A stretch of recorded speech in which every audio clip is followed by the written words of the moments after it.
Good morning. My name is Dane Stengler with the Bipartisan Policy Center. Thank you for joining us today for the launch of BPC's Child Welfare Initiative. We have a terrific lineup for today's event, which will include the release of some new national poll results and an outstanding set of participants. One of the themes that we hope emerges from today's discussion is that child welfare policy in the United States has a long history of being strongly bipartisan. At the local, state, and federal levels, there has consistently been political alignment around the public priorities of child safety and family health.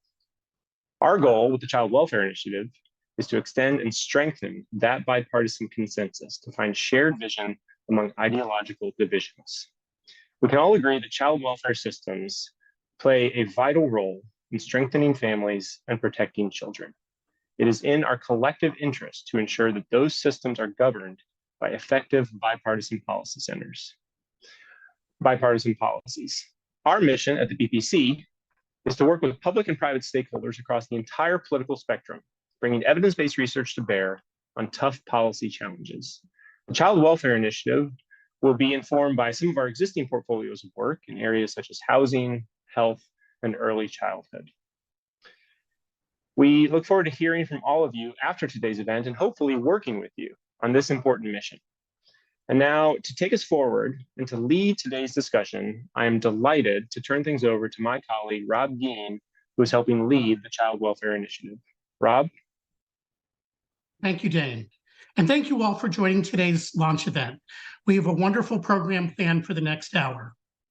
Before introducing our guests, I'll briefly summarize the planning we completed to support this new initiative and highlight several key findings that serve as foundations for the new Child Welfare Initiative.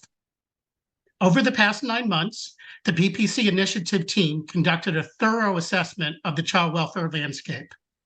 Our goals were to study both where divides exist and to identify areas where there are common values and vision and an opportunity for bipartisan solutions to emerge. We spoke with a diverse group of stakeholders to better understand the challenges facing our nation's child welfare system and the opportunity to make changes to improve outcomes for children and families.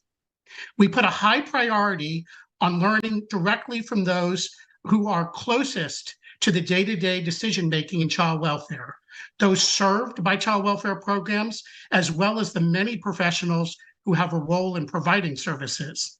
We also talked with judicial officials, advocates, policymakers, researchers, and many others. For those of you tuning in today who shared your perspective, thank you. It made a real difference. In total, we conducted more than 100 one-on-one interviews. We held more than a dozen focus groups.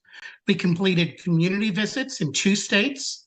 We analyzed more than 550 bills introduced by state legislators over the past 2 years. We commissioned a media audit of all mentions related to child welfare, both in traditional and in social media. And finally, we completed a nationally representative poll of the American public, the results of which you're about to hear. There were a number of rich insights gained from this work. Next week, you can find a blog on the website highlighting these findings in more detail. For now, I'd like to share a few key observations from the conversations and data gathering we completed over the past 9 months. There is no doubt that our nation's child welfare system faces a number of challenges. Many of the challenges we heard about are both complex and, frankly, not new. One challenge that is new, though, is the environment in the field. We heard from almost everyone that we spoke with that discussions within child welfare have become increasingly polarized, making it harder to find common ground and making efforts to tackle the challenges that the system faces much harder.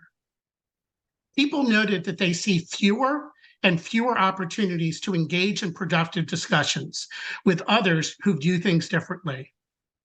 Many we spoke with talked about the long history of bipartisanship in child welfare that Dane referenced, and how political polarization and other entrenched positions are affecting discussions today. Beyond the environment, we heard about the challenges you probably read and hear about frequently: an overwhelmed workforce, the mental health crisis affecting both adults and increasingly young people, challenges with implementation of the Family First Prevention Services Act, the lack of effective and culturally appropriate services, concerns about appropriate reporting of abuse and neglect, insufficient placement resources, bureaucratic red tape, and racial and socioeconomic bias in decision-making. And yet, despite the polarized environment, we heard a good amount of agreement on many of these challenges. And we heard a great deal more agreement on how we might begin to address these challenges that I just listed than one might expect from the polarized rhetoric that seems to dominate our discussions. These areas of agreement will be an important focus for BPC's Child Welfare Initiative. There is common ground to be cultivated, including on such issues as narrowing the front door of child welfare system through changes in definitions of abuse and neglect, changes to evidence standards, and reforms to mandatory reporting. Greater involvement and collaboration with other sectors in addressing families' needs.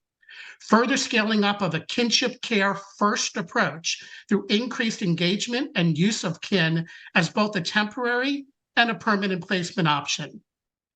Better aligning financing and accountability with desired outcomes. Ensuring parental rights are protected, that parents are treated fairly throughout their involvement with child welfare authorities. And finally, terminating parental rights appropriately. Let's now turn to our guests and the views of the general public and have a conversation about the poll results and what those results may suggest for the broader child welfare environment. I believe the polling findings are significant because they offer insights about public opinion on key issues that policymakers around the country are actively considering. Let me start by introducing our panel. Today, we are joined by Rebecca Purser, a research manager with Harris Poll, who will be sharing results of the poll. On the BPC website, you will see a report from Harris on the results that we are sharing today with a lot more detail than we're going to be able to cover, commentary on some takeaways from the poll, and the raw data from the poll. If you look at the chat box, you will find links to these materials. It is also my pleasure to introduce 3 distinguished leaders in the child welfare field who are among 9 advisors to our BPC Child Welfare Initiative. The advisors have been sharing their expertise with BPC for over the past year, guiding our efforts to assess the policy environment. Their views span the political spectrum, yet they value the field's diversity of perspective and experiences. The advisors participating in our panel today include Janet Kelly, who's founder of Virginia Kids Belong and special advisor for children to Virginia Governor Glenn Youngkin. Thanks for joining today, Janet. Thank you. Jeremy Cumbin, president and CEO of the Children's Village and president of Harlem Dowling in New York. Jed Medifine, who is the president of the Christian Alliance for Orphans. So, Rebecca, let's start with you. Before we discuss the polling results, can you briefly speak about how your research team designed the poll? How is this poll different? What unique challenges did you face? Yeah, absolutely, Rob. Happy to, and thanks for having me today. So this first slide gives you kind of a snapshot lay of the land of the specifics for how we at the Harris Poll conducted this survey. So it'll tell you who we surveyed, how we collected their responses, and who their responses represent. For the sake of time, I'm not going to go into too much detail on the methods, but this should give you most of the information that you need. But to answer your questions, though, Rob, our team was really responsible for the execution of the data collection. So recruiting respondents, hosting the online panel. But in terms of design of the actual survey instrument, we worked really closely with Rob's team.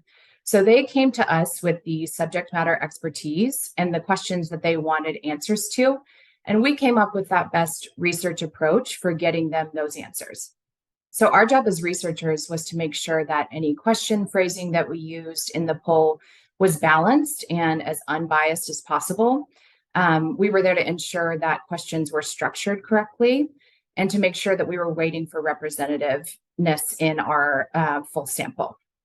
And in terms of what's unique about this survey, though, I think it was that there was really no blueprint for these types of questions, since there isn't a set of questions like this out there in the research. It certainly wasn't something that we could just copy and paste or even draw heavy inspiration from another source. And so one of the challenges that we really faced was some uncertainty, I would say, on if layman Americans could answer some of these questions with confidence. And so to combat that challenge, we really relied heavily on our precursor qualitative phase to gut check what questions could the general public answer, what was a little bit too high level and what was something that they were able to weigh in and provide really valuable perspectives. You know, we know this is a heavy and fairly complex topic. And so I think using that qual phase was really beneficial. Overall, though, it definitely took a lot of thoughtful collaboration between our team and the subject matter experts on Rob's team to get things right. And as always with survey research, there will still be some inherent limitations, but we feel like that level of collaboration was really worth the effort to make sure that the questions we were asking and how we asked them were the best way to go about it. Thank you, Rebecca. So we're going to turn to our advisors now. A few minutes ago, I summarized some of the key takeaways from the landscape assessment that was conducted over the past 9 months. How did the results that I presented square with your observations of the child welfare environment and what you're experiencing? Let's start with you, Janet. Well, thank you, Rob. Good morning. And first, thank you, BPC, for hosting this call. Thank you if you're on the call for joining. These are probably 500 of the busiest people on the planet and most important people on the planet. So I just want to say thank you. No one in child welfare gets thanked enough. So thank you. The biggest takeaway that I had from this data was that it really affirmed the need for a unifying voice. And that is why I so appreciate what the Bipartisan Policy Center is trying to do. Someone has to be the unifier. And while child welfare in general, everyone agrees a kid should be in a family. Everyone generally agrees with what health looks like. We might have differing views on definitions, but everyone agrees it is a bipartisan issue. And yet gaining ground on some of the things that we've been working on for the past decade is never easy. It's a nature of the work itself. It's a nature of the disparate systems that we have. It's just a nature of the hardness of the work itself. And so I really think my big takeaway is that it affirms the need for this effort. And the Bipartisan Policy Center does this in a way that both understands that it is unifying, but gives space for the nuance that is so needed. And so that's what I've got for that answer to this morning. Thank you, Janet. So Jeremy, how does the landscape assessment jive with what you've experienced? I think Janet set the stage to all of this. The expectation is that we work together and do more. And what's exciting about the overall data is that there seems to be lots of room for us to work together, right? For all the talk about polarization, it is very clear that the public expects us to work together and not simply complain about each other. They expect us to solve big problems without suggesting that there are easy solutions. You see that in some of the data, in some of the nuances. And there's also an opportunity here for us to educate the public about what works best for children, because as Janet said, everyone wants children to have the best opportunity for a future, right? There's no one out there saying, let those kids not succeed. We all want kids to succeed, but our ability to come together and say, we don't need to fix all problems, but here are some key aspects that need our attention, and that requires us working together to get children and young people across that finish line. I think what the data shows us is that there's a real willingness across the nation to hear those solution-focused answers and a willingness to walk this path with us. Thank you, Jeremy. So Jed, what has your experience been? Yes, well, would very much echo Janet and Jeremy as well. Just saying that I felt a great deal of encouragement, frankly, from the outcomes that we were hearing from the broader public. I think sometimes those of us who are in this work on a daily basis, in the weeds, grappling with the tough policy issues, sometimes we can feel that the broader public either doesn't really care, they're kind of apathetic, or they're just really ignorant of what's going on within the system. And I think the assessment and the results coming from the public were really encouraging on both of those places. First of all, it showed that they don't not care. They do care. They may not always understand all the issues, but there is a earnest concern for vulnerable children, for hurting children, for families, for the restoration of families, many of the things that we care deeply about. And of course, those things are very much a basis, a large space for common ground. That'd be the first. Second is that they are not ignorant as to the struggles of the system. I think they are aware of those things that I think most all of us in the system are keenly feeling, which is that not only has the system always dealt with really hard, broken, painful situations, that's the nature of this field, but it has gotten harder over the past number of years, that it is the situations we're facing, the needs we're encountering are more intense in many cases. And while the public may not understand all the nuances of that, there is an awareness of that. And so I believe that as we invite them into that, and if we're providing meaningful policy solutions, there will be substantive support for that. Those things really encourage me. Thank you, Jed. So we're now going to dive into the data. I'm going to ask Rebecca to present the first finding, and then we'll bring the advisors back to reflect on that finding. And we're going to do that in a series of 4 different findings just to prepare the audience. So Rebecca, go ahead with the first finding, please. Yeah, absolutely. Let's dig in. So as Rob said, we've organized the main findings from the survey data into 4 primary categories for today.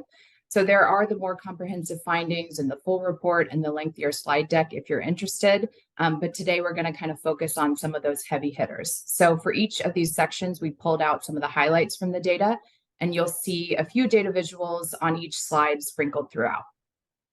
So this first set of findings looks at broad perceptions about parenting and how the public feels about child abuse and neglect as a whole. And so overall, what we found is that Americans certainly have empathy for parents, but they will draw a line with their empathy when it comes to parents that abuse or neglect their child. So 9 in 10 Americans do think that parenting is a hard job, but they appear to have no patience for abuse or neglect. 2 in 3 Americans think that most acts of child abuse and neglect are actually intentional or willful on the parent's part. And only 3 in 10 agree that acts of child abuse or neglect are not the parent's fault, but rather a product of unfortunate circumstances. And further, we asked respondents what they think is the root cause of child abuse and child neglect separately. For child abuse, this was mostly attributed to parents with ill intent or a desire to harm their child. But neglect, on the other hand, certainly had a different lens. That was attributed to a variety of possible factors, including parents who don't want to care for their child, those who abuse drugs or alcohol, and those who are simply uneducated or uninformed about parenting. And a key takeaway that we saw throughout the results of this survey, and particularly in this section, is that Americans do have a different mindset when it comes to abuse versus neglect. And actually, when we set out to design this survey, we weren't certain if we should separate those 2 items out. We weren't sure if people would think of them as different concepts. Do they know the difference between abuse and neglect? Do they think that these are separate things? I'm very glad that we did the qual first and that we did separate these out, because the way that the public views these 2 concepts really did shine through as being fairly different. And while there's limited tolerance for abusive parents, neglectful parents are seen to have more potential for redemption in the eyes of the public. So 3 in 4 agree that when provided with the needed supports, a neglectful parent can turn things around and will be able to care for their children. But this stat drops to only about half when we look at the same scenario for abusive parents. So only 53% think that even if they're provided with the needed supports, an abusive parent would be able to turn things around and nurture and care for their child in the appropriate way. And that's it. Thanks, the first Rebecca. things. So we're going to turn to our advisors. Let's start with you, Jed. What do you make of the public's beliefs on parenting and their views on child maltreatment? Yeah.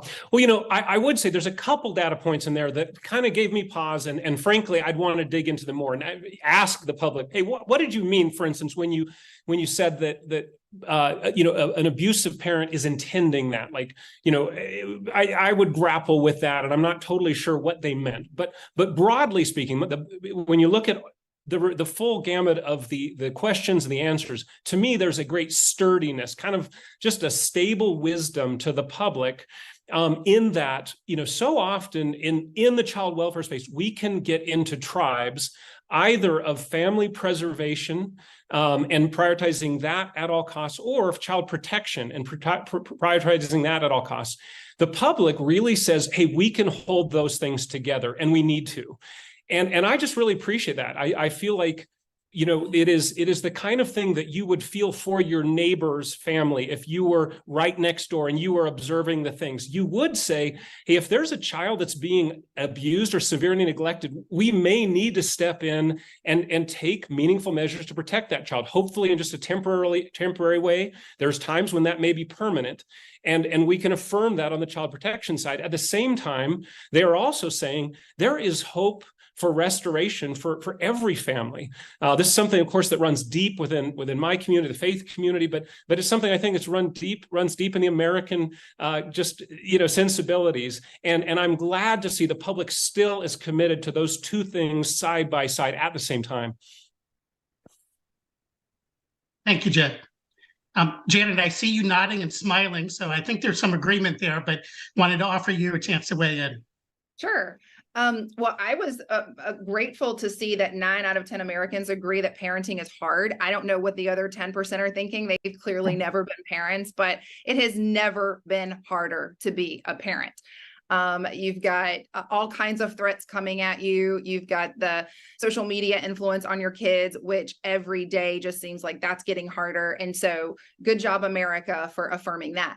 My second thought is whenever we talk about abuse and neglect, I'm always reminded of the Harvard study from the Center of the Developing Child that showed that neglect is actually associated with a wider range of damage than abuse, the deprivation of that neglect is sort of its own form of violence.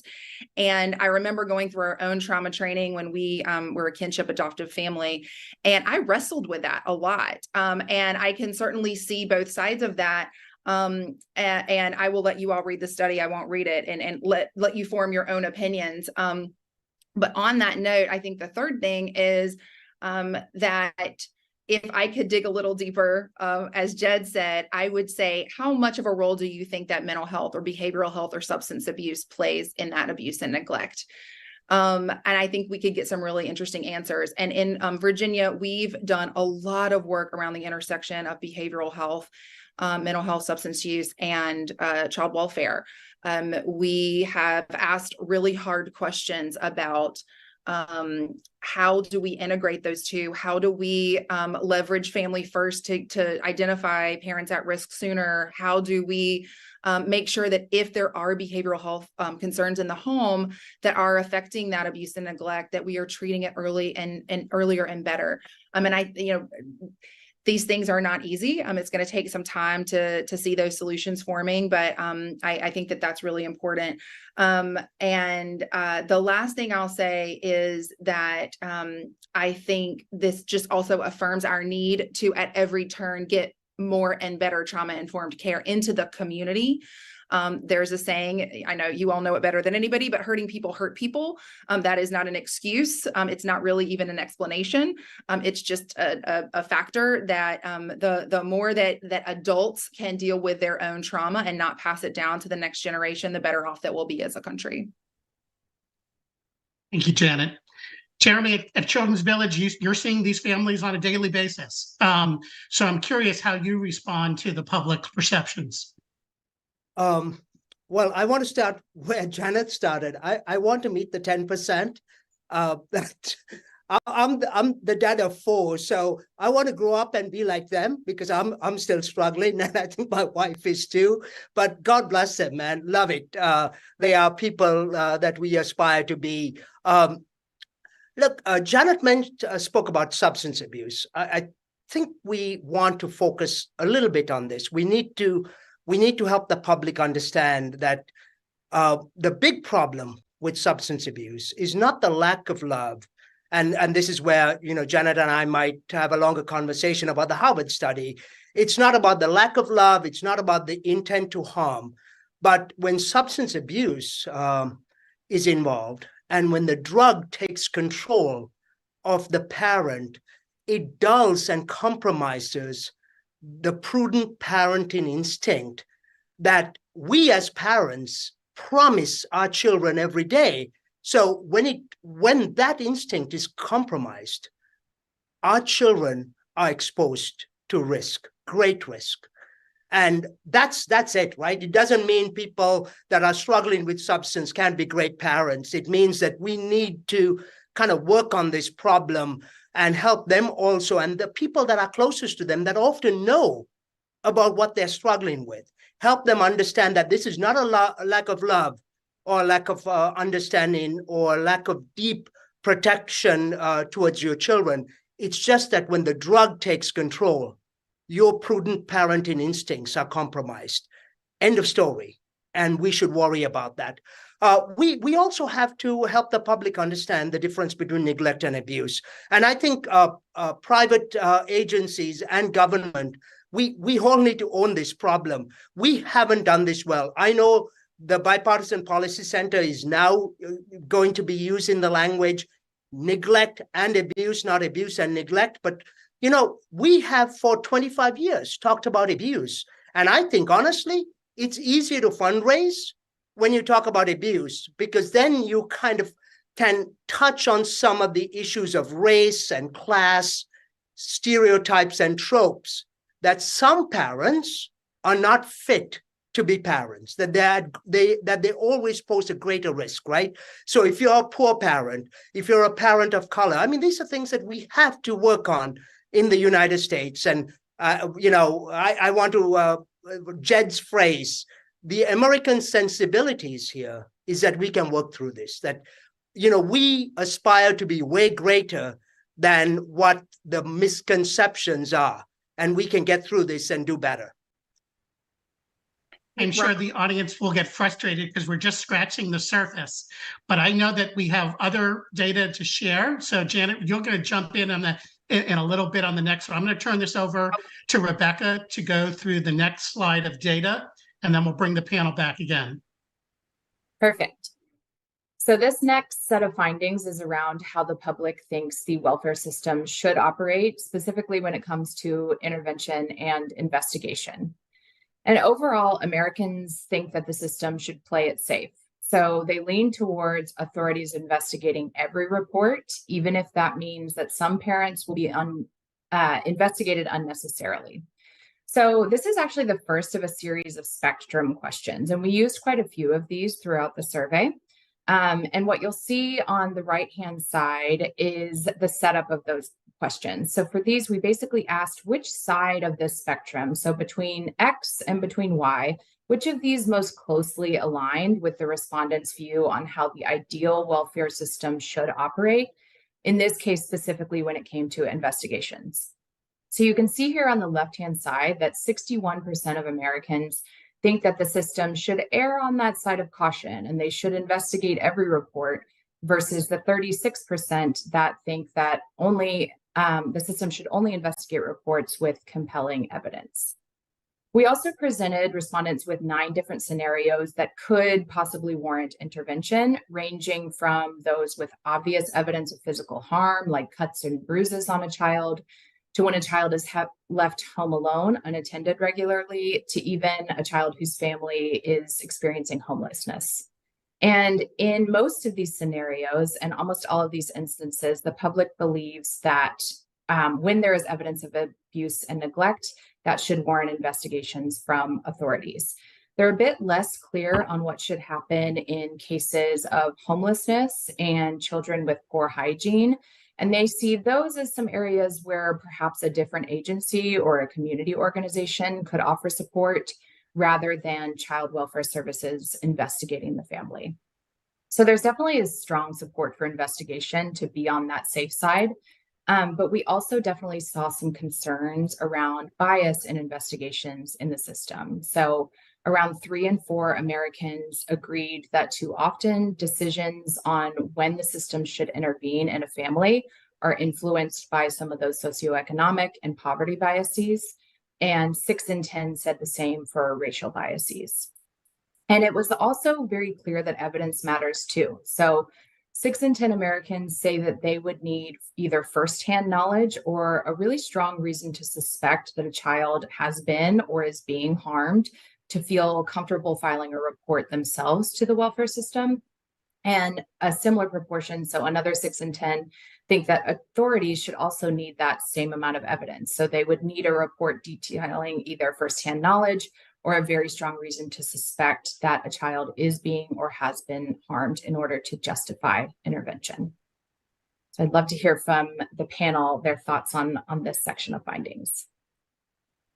Thanks, Rebecca. There has been a lot of great discussion in our field about whether and how often child welfare is intervening unnecessarily. Yet the polling data suggests the public is equally concerned about failing to intervene when maltreatment is suspected to be necessary than when it's unnecessary. So how do we reconcile this? Janet, you want to jump in?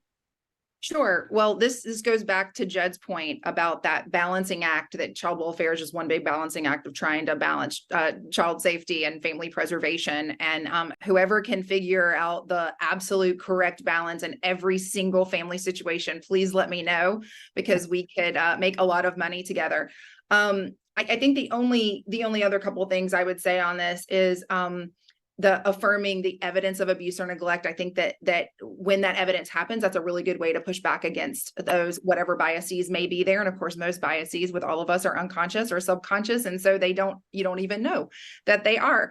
I'm figuring out a way to fit in the thing I was going to say last time, which is applicable to this answer. I thought that this was like a presidential debate where if he said my name, I got to talk. So sorry about that, but I will just say on the socioeconomic bias part that it is not, I'm saying this so carefully, it is not only parents from lower socioeconomic backgrounds that might be neglecting their kids these days.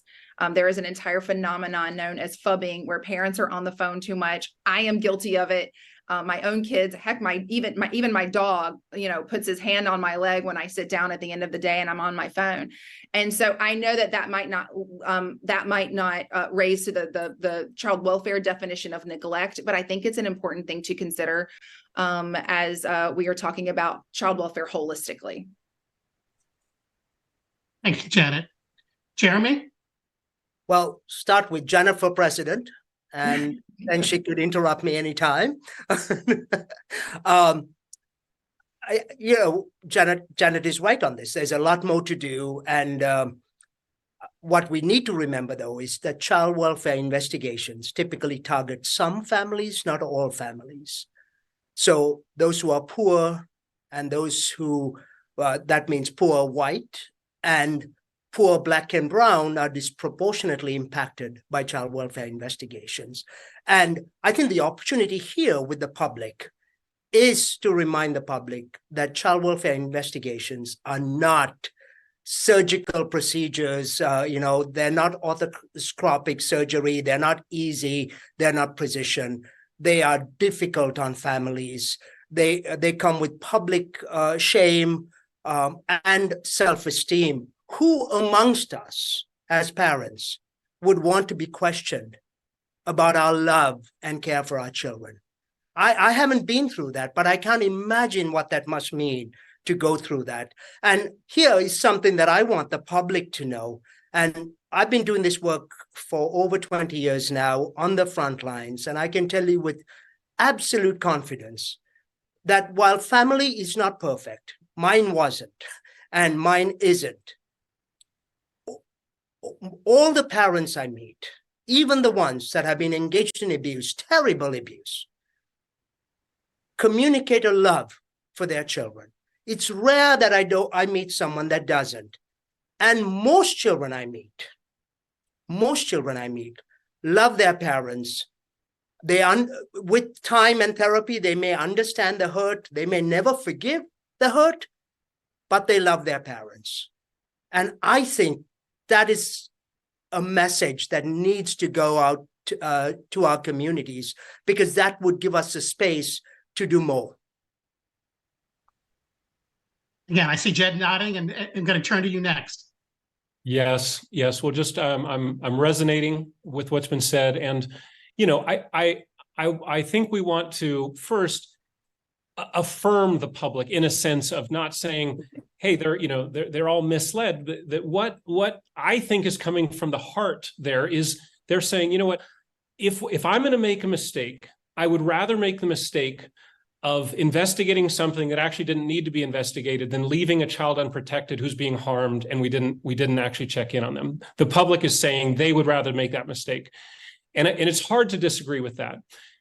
At the same time, what I don't think the public broadly understands, and Jeremy alluded to this, is the invasiveness and the impact of an investigation. And so I think there's a few things that we, as those who are on the inside of these things, bear a responsibility towards. One is to help the public understand how significant and invasive and painful investigation is. And I think that would cause the public to broadly want to see that used more sparingly. That's my opinion. Secondly, I think that we do need a tool of a lighter touch investigation, so that when there is a concern, but it's not, there's not a lot of knowledge about this, that there's a potential for a lighter touch investigation. Some agencies do that. It's a little more informal, but that's something I think worth talking about. The third category is a form of intervention that is not coming from a child protection standpoint, not a law enforcement standpoint, but that it is a neighbor meeting a neighbor, whether a faith-based organization, a community-based organization, some other relational connection that is less of an accusation or a questioning and more of a, hey, friend, is there a way I can come alongside you? Is there some way I can encourage or help? We need more of that, even as we do our best to protect kids when they really need it. Thank you, Jed. That really resonates with me. I know, again, we're just whetting people's appetite. We're going to move on to the next data theme and turn it over to Rebecca. Thanks, Rob. So this next section of findings is around how familiar the public is with the welfare system and how they perceive it to be functioning. And when it comes to familiarity with the system and the burdens that it faces, the US public certainly recognizes both the complexities and the challenge that the system is facing. So first off, Americans are pretty split in terms of their familiarity with the system. So half say they're familiar with it, and another half say that they are not. But interestingly, over 1 in 3 respondents have either personal or indirect experience with the welfare system. So by personal experience, I mean that they were a child of the system themselves, or a family member was, or that they have been reported to the system. And with that indirect experience, that is someone who has worked in the system, reported someone to it, or cared for a child in the system. And almost 1 in 5 had that personal experience with the child welfare system. And that's that 18% that you see in the graphic on the right. And perceptions of the system are also fairly evenly split, but it does lean towards some mild optimism, I'll put it that way. When we asked if their perception of the welfare system was more negative or positive, the split was slightly higher for positive perceptions of the system in comparison to negative. And Americans do understand that the system primarily really only gets attention when something bad happens, and that a lot of times it's simply overwhelmed and lacking in resources. But they do think that ultimately the system does more good than harm. And they also feel like the full burden of caring for children and protecting children should not fall solely on the shoulders of the welfare system. So for the most part, they see the child welfare as a joint responsibility between both government agencies and community and religious organizations to meet families' needs and children's needs, with the one exception of investigating reports. And this was an area where they felt like the responsibility really landed squarely on the child welfare system. We can progress to the next slide. And so while Americans have fairly positive perceptions of the system and they understand the challenges that it faces, they do have some pretty strong opinions on what the ultimate purpose of the system should be and how it should operate in instances that require rehoming of a child. And they seem to favor that empathy mindset and understanding for parents and for families in these really difficult situations. So Americans lean slightly towards the welfare system's primary purpose being strengthening families over protecting children from their families. So you can see that split on this screen in terms of the spectrum question. And the green bubble on the right is that looks at strengthening families over protecting children from their families. And when it comes to removing a child from their family after an investigation, 53% of Americans lean toward the system keeping the child with their family, even if the risk of future harm is unclear, over that other side of the spectrum, which is removing the child from their home, even if removal might not be absolutely necessary. And finally, 55% favor the system giving parents more time to address challenges and reunify with their children, even if that means that children spend more time in foster care, over the other side of the spectrum, which is minimizing the amount of time that children remain in foster care, even if it means that parents and children are less likely to be reunited. And so you'll see with a lot of these like spectrum trade-offs, it's not always going to be very strongly one way or the other. There's a lot of middle ground here, but I think it is worth, looking at which way sort of the seesaw is tilting in some of these trade-off scenarios. Thanks, Rebecca. There was a lot in there to digest. The public appears to be much more positive than many of the stakeholders in the field about the overall functioning of child welfare. And this is despite media coverage, which typically focuses on negative stories. Jeremy, why do you think this is? I'm not sure why, but I welcome it. Again, the American sensibility here that child welfare is complex, that there are no easy answers. Maybe it comes from their own experiences. I mean, most of us, except for maybe that 10%, we know being a parent is difficult. We also know that family is not perfect, right? In our own lives, we've experienced those challenges, and we are willing to think about other families with an eye towards redemption. I think one piece of data here surprised me, and I mentioned this during our discussions, that so many respondents, almost a third, said that they had some connection to the system. That was a higher number than I expected, but maybe that is indicative of the kind of problem that we're trying to deal with here. We need to go back to those people and learn from them, because they are credible messengers. I know, we have a credible messenger right here on this panel. Janet is a kinship parent. We need to learn from the people that actually do this work and avoid the commentators that fixate on the worst things that can happen, but would never take the risk of making a mistake by doing this high risk work. To them on either side, I say, please give us some grace. We're trying to do right by kids here. And just a quick comment about child welfare itself. As we professionalized, we have often come across as the experts that know everything about what's right for communities and kids and families. And shame on us. Because the people that live amongst our families, that support them 24/7 for years to come, cannot be us. It's families, it's churches, it's mosques, it's synagogues, it's temples, it's community groups.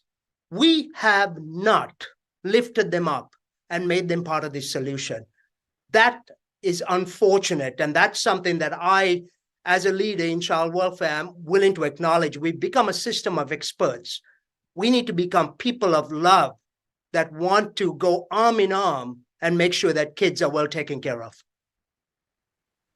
Thank you, Jeremy. I appreciate you saying that. And I'll point out that we've spent a lot of time trying to engage those people with direct experience. We have them amongst many of our advisors and our project team. And so we're trying to move in that direction. We haven't gotten there fully yet. Jed, I know that the findings related to government and community working together was something you were particularly interested in. Yes, for sure. And just briefly on the positive view of the system, I love that, because I feel like those of us who are in these things, we feel the weight of it. We see the things that are so much less than we wish. We see our own mistakes, and we become at times disillusioned or just frustrated. And those on the outside, again, there's this American awareness. I think it's just a good, sturdy sense that the child welfare system is an entity that is going into the world at its most broken, its most painful. And so the standard for success is not perfection. It's not fixing everything. It's not making zero mistakes. It is bringing a substantive help and healing, imperfect, incomplete, but real, amidst all of that. And the public sees that, and they're right to say there are good things happening there, even though it can be improved. I also think, as you alluded to, that there's just this really healthy sense of the public holding together things that seem like opposites, that we in the system often separate. They are saying, we want to see children protected. We want to see families preserved. We want to see kids kept with their biological family and kin to the fullest extent possible. And when that's not safely possible, we want to see alternative options for that. There's a sturdiness to that. And then when in that final area, we're talking about the role of government versus other nonprofits, community groups, faith-based groups. The public is saying the government actually has a unique and very important role in terms of some of those determinations and judgments about separation, about investigation. That's not actually something that belongs to the public. That is a governmental function, because I think the government can uniquely do that, whereas the government is not going to be, and I've seen this firsthand, it's not going to be nearly as effective at those deep relational things that are needed to help a family that's struggling with addiction or mental health issues or multi-generational struggles. That requires relationship. It requires things that are outside of the purview of government, talking about faith and hope and love. Those are things that government does not do well. It really can't entirely do well. And so that is why we need that critical partnership of the distinctive contributions of government alongside the irreplaceable role of community and faith-based groups. Shannon, I'm going to be going to you first on this next data item. So if you have thoughts about the positivity or anything, hold it until after I get Rebecca to give us our last data finding. Sounds good. Thanks, Rob. So this last set of findings is around how extended family and kin should be factored into removal and rehoming decisions, and what's the best case scenario for families and children when adoption is ultimately necessary. So Americans overwhelmingly agree that extended family should be given priority and also supported when children require placement. So 90% agree that authorities should identify extended family to take in children before resorting to foster care. And another 3 in 4 agree that adoptions really shouldn't take place until all extended family options have been exhausted first. But they do think that extended families should be held to some of that same standard as foster parents. So they should be screened, supported, and given the same support as foster parents. 9 in 10 Americans agree with that.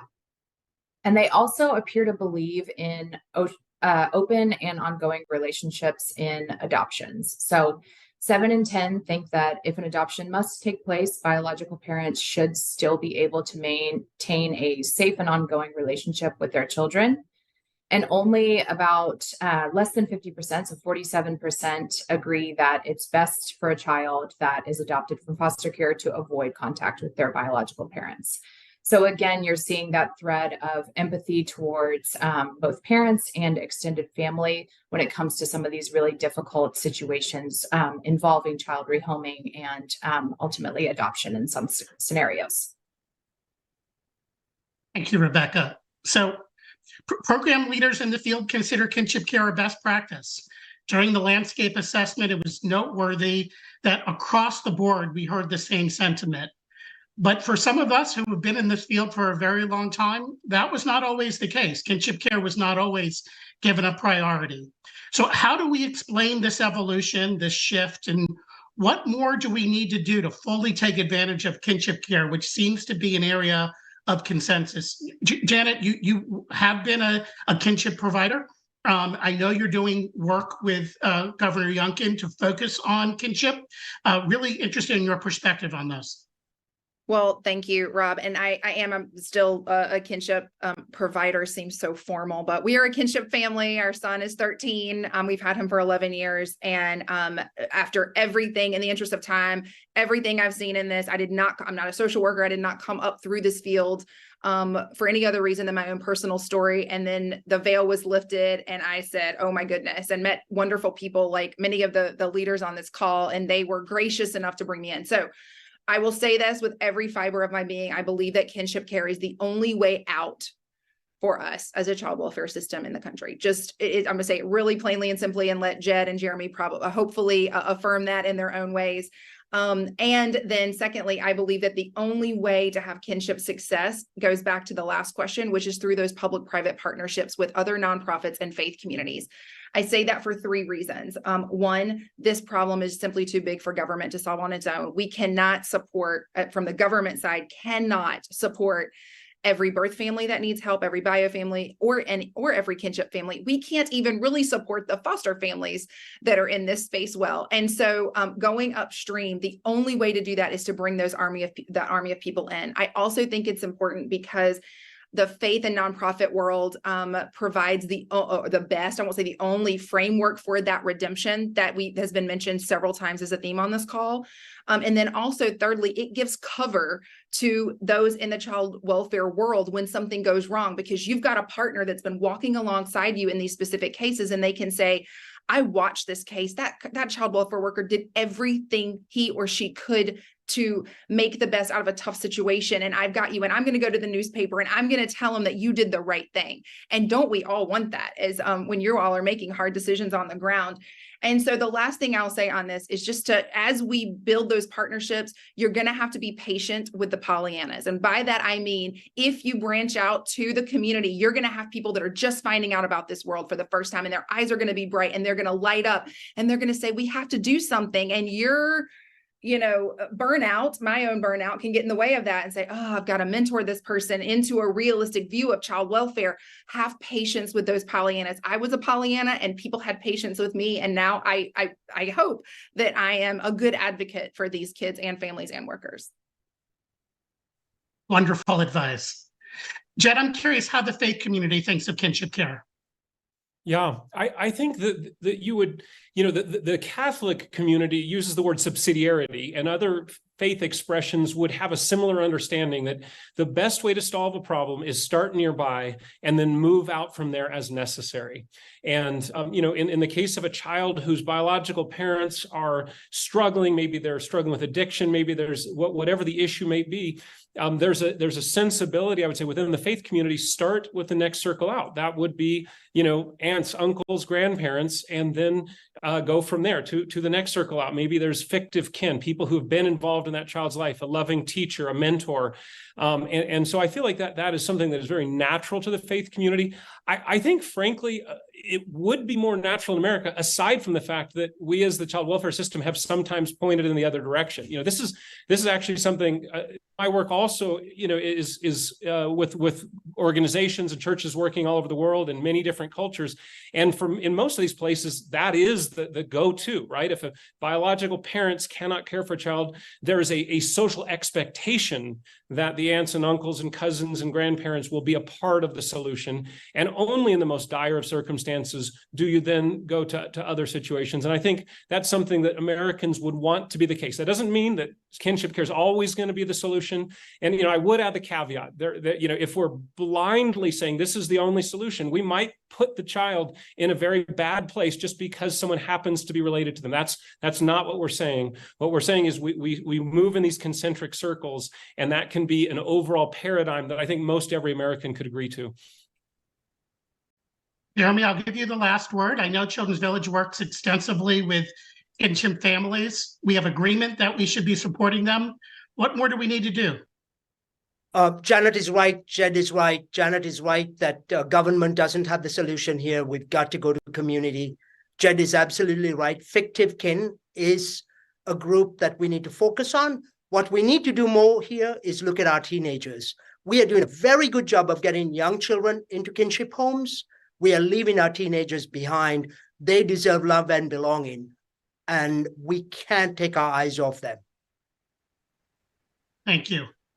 Unfortunately, we're going to have to end our panel discussion here. I'm hoping that people online will add their thanks in the chat for our advisors, for Rebecca. This has been a engaging discussion, unfortunately a little bit too short. Those of you who want to go deep into the data, all the data will be available on the BPC website, so I encourage you to check it out. I'm now going to turn this over to Hope Cooper, who's helping to lead the Child Welfare Initiative, and will tell you what you can expect from the initiative in the coming weeks and months. Hope? Thank you, Rob, and thank you to today's guest speakers for sharing important insights on the child welfare landscape and for lending your expertise to this important new initiative. Before we conclude today's program, I'd like to highlight several publications and upcoming activities of the initiative. First, I'll preview a few of the publications that will be released in the coming weeks. Building on the survey research you heard about today, BPC will be issuing additional reports to present poll findings based on respondents' political affiliation, their lived experience with the child welfare system, and their religiosity. You can expect to see 3 individual reports with this data prior to the end of the year. These will be posted to BPC's website, and you can be alerted to the release of these reports by signing up to the listserv. And I believe there's a link to that in the to subscribe. Another report we're excited to release is a 50-state legislative analysis that summarizes more than 550 bills introduced by state legislators over the past 2 years. The report offers bill descriptions and analyses, including information on the party affiliation of the bill's sponsor. It shows how the bills are categorized by Democratic, Republican, or bipartisan, and the status of the bills, such as those that have been enacted. The report encompasses bills spanning the continuum of child welfare topics, including those front-end issues, issues on foster care, adoption, and kinship, and post-permanency topics. This report and additional publications will showcase legislative examples, such as bipartisan bills that revise the definition of abuse and neglect, address parental rights, focus on workforce solutions, and more. A review of media platforms was also part of the landscape scan that Rob spoke about. An upcoming report will share the results from that media analysis as well. And next, I'll just briefly preview some of the activities and events that will be getting underway to advance the initiative's goal of promoting effective bipartisan solutions. These activities are designed specifically to create the space for bipartisan discussion, consideration of evidence-based research, and constructive debate about policy options. BPC will be hosting a series of convenings and webinars on policy topics that are high priorities in the field, including the implementation of the Family First Prevention Services Act, youth mental health, kinship care, quality workforce, and more. One of the goals of these convenings is to help federal policymakers better understand the common and unique challenges that state and local agencies face in implementing federal policies. BPC will also convene work groups to study complex topics that require in-depth and nuanced discussion to identify solutions. One of the first work groups will focus on developing policy and practice guidance and recommendations on differentiating between poverty and neglect. The initiative will also offer a policy exchange hub where it collects and disseminates information to support state and local leaders, including easy-to-use research syntheses, examples of policies and programs that are innovative, and perspectives from the field. Let me close by extending a deep thanks to all who participated today. Please sign up for the newsletter to receive updates, and please reach out to share your thoughts and reactions to today's conversation and to express any interest in getting involved in one of the activities. Thank you.